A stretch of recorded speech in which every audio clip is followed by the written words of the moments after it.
Hola, hola, ¿qué tal? Bienvenidos a un nuevo episodio de Eurostep, el podcast más o menos semanal de Eurohoops. Una vez más me acompaña Javier Molero. ¿Cómo estás, Javier? ¿Qué tal, Alex? Pues con muchas ganas de hablar del temita que tenemos entre manos hoy. Pues sí, porque como habréis visto en la miniatura, hoy tenemos prácticamente un monográfico Ujú. de Barça y Madrid, dos equipos, los dos grandes transatlánticos de la Liga Endesa, de la competición española, que no han empezado de la mejor forma la competición, tanto en Liga Endesa como en Euroliga. Un arranque bastante dubitativo de los equipos de Scariolo y de Peñarroya y que hoy vamos a comentar aquí un poquito buscando, pues, no sé, un poquito los motivos y sobre todo también más de cara al final del vídeo, cómo se podría remediar esta situación. Empezamos, por ejemplo, si te parece, con el Real Madrid, el equipo que primero jugó en la jornada de Euroliga, el equipo de Scariolo que perdió en su visita a la pista del Maccabi Tel Aviv, pista entre comillas, Ujú. 9-2, 9-1. Victoria para el equipo israelí con un Lonnie Walker que fue clave en el segundo cuarto, que se apagó con el paso de los minutos, pero que finalmente el equipo local se llevó la victoria con un triplazo de Tamir Blatt que luego Ezon ya no pudo remediar en la última posesión. ¿Cómo viste ese partido, Javier? Pues yo creo que a nivel de sensaciones, ya no solo de resultados, es un poco la gota que colma el vaso en el Madrid, porque van siendo un par de semanas que se nota, tanto dentro de la pista como fuera de la pista, que o no todo está unido o hay jugadores que están por salir, pero sobre todo esa desconexión tan impropia de este tipo de equipos. Y un análisis simple sería, bueno, el Madrid, como ha perdido todos sus partidos fuera de casa, es uno en casa y es otro fuera, pero no. Yo creo que va un poquito más allá de todo lo que es el análisis y de todo lo que es el equipo. O sea, esa es mi sensación. Sí, o sea, es obvio que sí que hay un equipo en el Movistar Arena y otro lejos, Hmm. pero yo creo que, como tú dices, hay que ir más allá de la estadística, de la curiosidad, ¿no? Porque al fin y al cabo estos equipos prácticamente es obvio que tienen que ganar tanto fuera de casa como en casa, por lo que hay que ir más allá en el análisis de Hmm. por qué está pasando esto en el Real Madrid. Hay un nombre que también está en el que es protagonista, que todo parece indicar que terminará saliendo del equipo y que su rumbo será el Partizan, que es el de Bruno Fernando. Pero claro, ante el Maccabi Tel Aviv ya no puedes usar la excusa de que estaba Bruno Fernando y su Claro, defensa. Entonces, aquí claro. pasa algo más. No sé cómo lo ves tú. Sí, es que es justo eso, porque tú puedes decir que Bruno Fernando tiene parte de culpa, que en parte pues puede tener razón, ¿no? Porque una jugada tan básica como los bloqueos y continuación le ha costado mucho desde que llegó al Madrid y sobre todo Ujú. esta temporada defenderlos.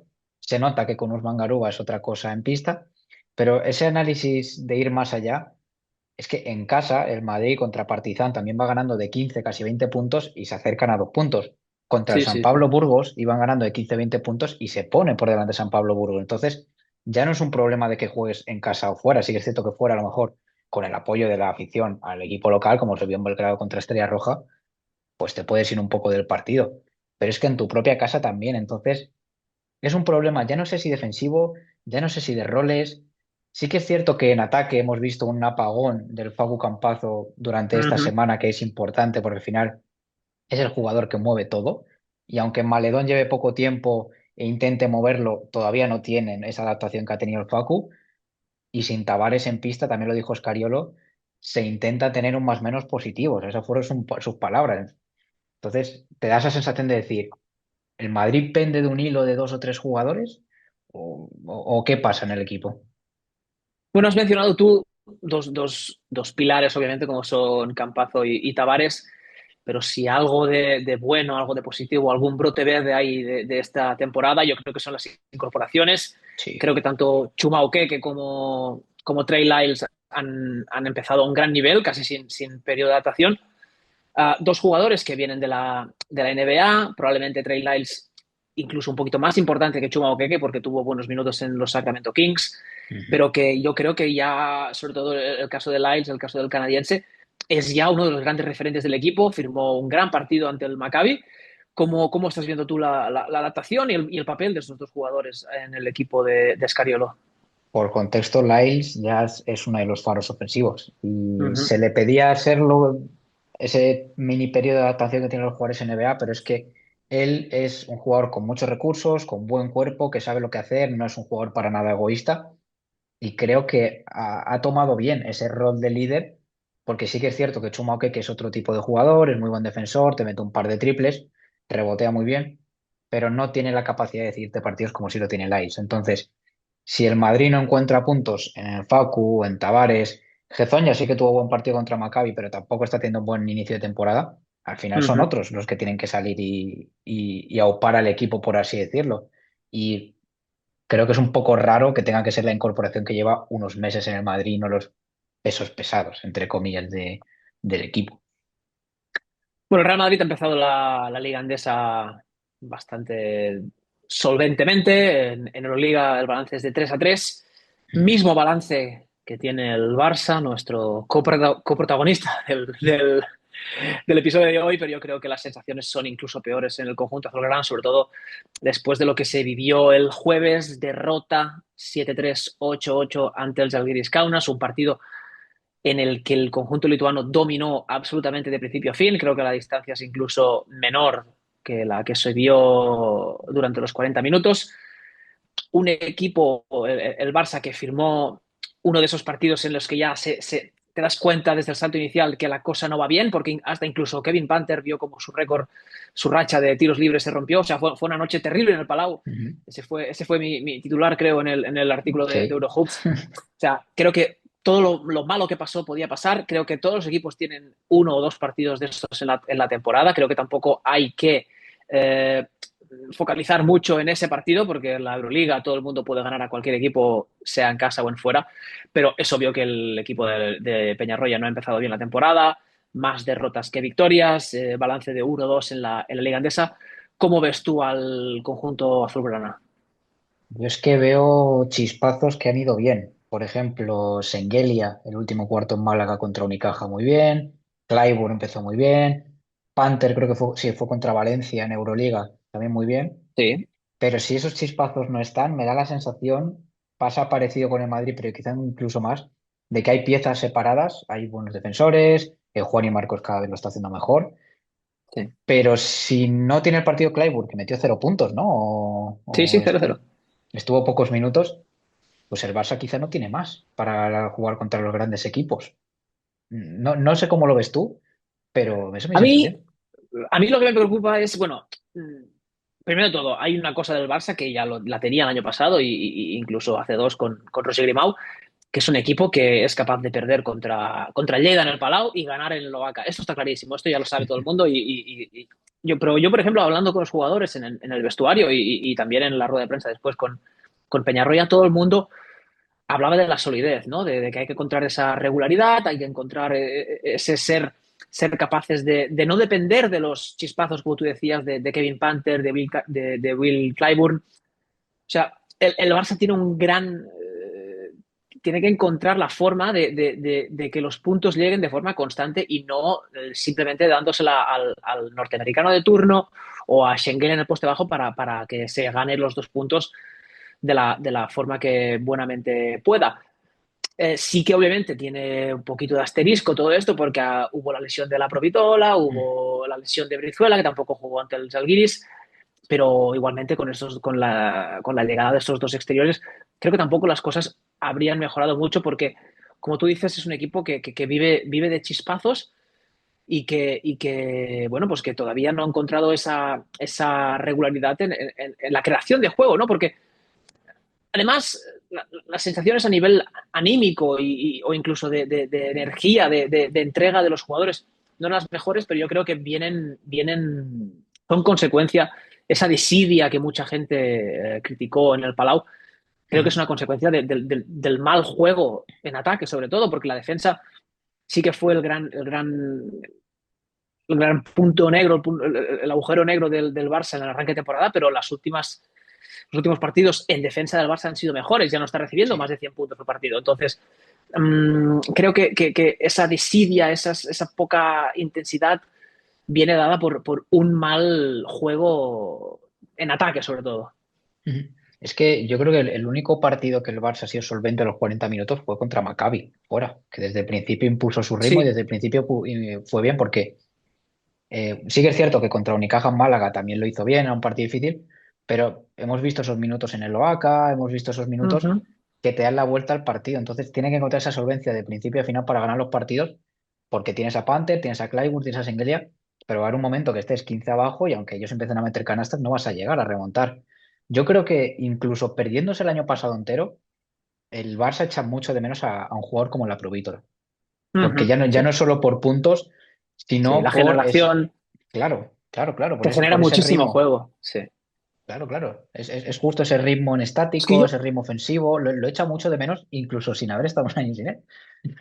sí, pero yo, por ejemplo, o sea, cuando hablamos de la solidez y de la consistencia del equipo, yo, por ejemplo, lo pensé la semana pasada y creo que la gran diferencia, o sea, estamos hablando de que Madrid y Barça pues no han empezado de la forma que todo el mundo esperaba y que sus fans querían, ¿no? Pero yo creo que la diferencia entre Barça y Madrid es que, por ejemplo, el Barça recibe al Jaiopos Lleida en el Palau y no sabes si va a ganar, no sabes qué te toca, no sabes qué equipo vas a ver. En cambio, el Madrid, cuando recibe la visita del San Pablo Burgos, sabes que salvo hecatombe y sorpresa monumental e histórica, el Madrid va a sacar ese partido. De una forma u otra la va a sacar. Entonces, creo que el Barça le falta ese punto de ganar casi como sea, ¿no? Casi por inercia. Por ejemplo, ayer me miré la rueda de prensa de Jasikevičius, que ganó el Fenerbahce, ganó en la pista del Efes, y Jasikevičius hablaba de que, bueno, pues que no estaban jugando el mejor baloncesto del mundo, pero que tienen que aprender a ganar de forma fea, el habló, ¿no? Entonces, yo creo que el Barça también tiene que buscar esto, ¿no? La capacidad de ganar los partidos más que nada por oficio, por no ser el baloncesto más vistoso del mundo, pero ser capaz de encontrar esa regularidad, esa forma de jugar, que cuando las cosas vayan mal, el equipo ya sepa lo que tenga que hacer. Ujú. Y, por ejemplo, en este caso, ¿cuánta importancia pueden tener los pesos pesados en el vestuario de los jugadores que llevan más años? Porque si Clyburn y Shengelia son tus principales referentes en esta inicio de temporada que acaban de llegar, entonces los que ya están para sacar estos partidos adelante, que conocen mejor el club, yo creo que ahí se puede poner el foco, se puede mirar también eso, en el caso del Claro, Barça. claro, tú decías, faltaba Lapro, pero también falta Vesely, Claro. faltan jugadores que están, bueno, pues que son pilares del equipo y que tienen que empezar a sumar de forma regular. Ujú. No estamos hablando ahora de cómo está el equipo y me gustaría también, bueno, pues plantear un poquito, que hablemos un poquito los dos un debate de cómo se puede solucionar esto, ¿no? Porque creo que los dos estamos de acuerdo en que ni Barça ni Madrid han empezado de forma brillante esta temporada. Así que yo ahora te pregunto, empezando por el Madrid, siguiendo el Ujú. orden cronológico de este vídeo, de este podcast, ¿cómo tú solucionarías la situación del Real Madrid? Y te invito a que me lances a un par de nombres, si quieres. A ver, es que el Madrid tiene cosas, tiene varios frentes, ¿no? Bruno Fernando que parece que va a salir, a Partizan, o bueno, parece que va a salir en los próximos días. Entonces ya te estás focalizando en encontrar un 5 que vaya bien, porque contra el San Pablo Burgos juega la primera parte y luego no vuelve a pisar la pista. Entonces hay varios nombres interesantes, obviamente, más allá de los Mobamba, que es el Ujú. gran nombre que interesa a todos. Yo creo que un jugador como Olivier Sarr, jugador francés que estaba en la G-League, hermano de Alex Sarr, Hermano, sí. que es muy bueno en el rebote, tiene brazos largos, tapona, le puede ir bien al Madrid porque no puede salir muy caro, por así decirlo, porque hay otras opciones, como puede ser el caso de Charles Bassey también, que es un jugador potente de finalizar en el aro, de buen tapón. Quizá te salga más caro y más teniendo en cuenta que Achiwa ya ha dicho que no tiene pinta de que se vaya a ir de Estados Unidos. Mm. Y Mo Bamba, pues puede salir por cualquier lado, igual que el Madrid puede salir por cualquier lado, porque siempre se dicen muchos nombres y al final el Madrid acaba fichando a otros que no se esperaban. Entonces yo creo que en el puesto de pívot hay que encontrar a alguien de garantías, no estrella, sino que te haga el rol bien, porque creo que para Sí. eso poco a poco tienes a Tavares. Y luego también la influencia de Maledón, que al final ha jugado solo 5 partidos, 5 o 6 partidos con el Madrid. Ya lo hemos visto ser bueno en algunos, contra Partizan fue de los mejores. Y esa influencia va a crecer y también tengo ganas de ver cómo encaja Andrés Félix, porque las últimas semanas se está diluyendo un poco. Y yo creo que Ujú. pasa por Maledón y encontrar un pivo en el Madrid. Bueno, yo creo que obviamente el pivot que hablamos, si llega, en caso de que llegue, llegará de la NBA, del mercado Sí. norteamericano, que obviamente tiene nombre y apellidos en el Real Madrid, que es Martínez Pocius, que es el encargado de ese área geográfica, que bueno, que de momento, pues un 10 para él, porque las incorporaciones del Real Madrid son sin ningún tipo de duda, pues a lo Ujú. mejor un poquito desconocidas para los grandes, para el público general, ¿no? Porque Trey Lyles no era un gran nombre, un grandísimo nombre en la NBA, pero que estamos viendo que está y Chuma que también pues son dos jugadores más que válidos para el Real Madrid, como están demostrando. Y ahora, bueno, pues yo te pregunto cómo el Barça puede remediar esta situación. Pues yo creo que el Barça, hay algunos nombres que se tienen que destapar un poco. El caso de Miles Norris, sobre todo, que es un jugador que ha tenido poco impacto, ha tenido pocos minutos y creo que lo va a hacer bien. Y al Barça yo le puedo juzgar a partir de un Laprovito sano, porque es lo que hemos dicho antes. Él te da ese ritmo, te da esos puntos que necesita el Barça, te hace jugar. Y sí que es cierto que con Satoransky, con Juan y Marcos, pues no se ve. Y si vemos que lo de la Provítola, obviamente, no va bien a nivel de salud, pues habría que mirar a lo mejor un jugador para el puesto de base. Es mi sensación en el Barça. Y hay varios nombres interesantes. Obviamente, a mí se me viene a la cabeza Kylian Hayes, que creo que encajaría muy bien en Ujú. el Barça, jugar con puntos y que asiste bien. Yo creo que está focalizado más en eso, en ese puesto de base y en jugadores con puntos.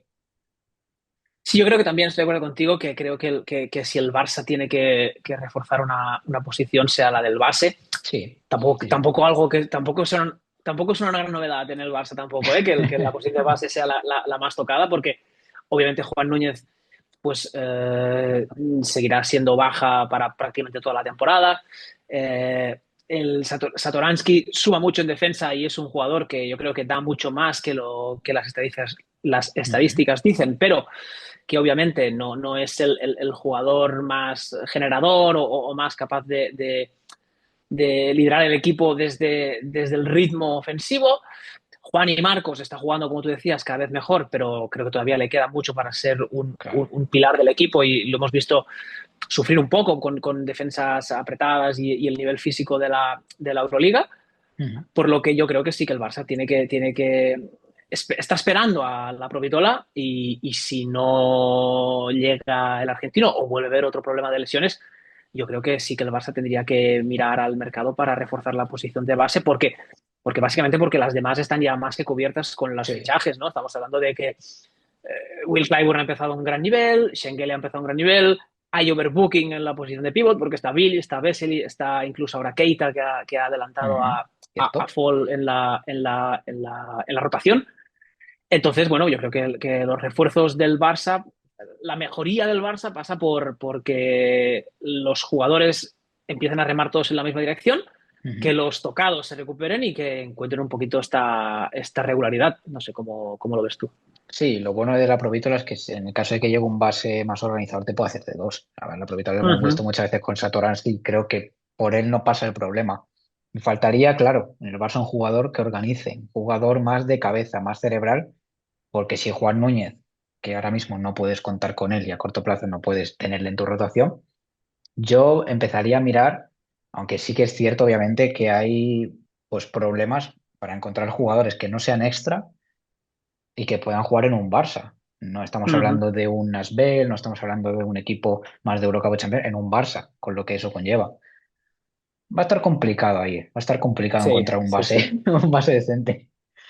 Sí, la posición de base obviamente es una de las más codiciadas y Uf. cotizadas del mercado y veremos cómo el Barça.